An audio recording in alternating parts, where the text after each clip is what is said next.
The next two videos we're going to concentrate how to solve logarithmic inequalities algebraically.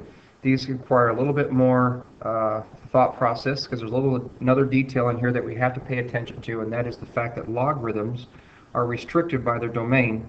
And by that I mean when we look at a log function, logarithmic inequalities, their domain has to be a set of positive real numbers, which means we can never take the log of a negative number. So this fact that the log's domain is only positive real numbers means that x has to be a number that is greater than 0, not greater than or equal to. That we wrote that wrong. We want to make sure that whatever we solve for x has to be greater than 0.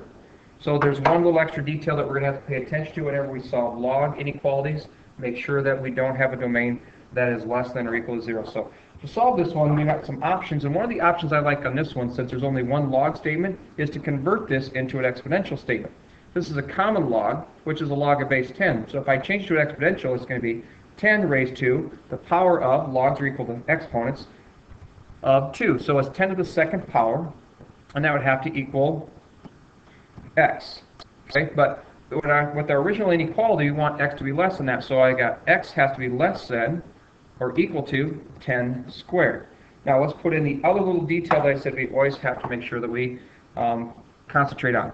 Not only does our value of x have to be less than or equal to 10 squared, it has to be, in essence, greater than 0. But if I want to write this in this compound statement, the way the textbook writes it as well is, change the order of these around, that means 0 is less than x. So if x is greater than 0, 0 is less than x, same statement, so less than 0. So we want to find an input value that's going to be sandwiched in between 0 and, in this case, 100.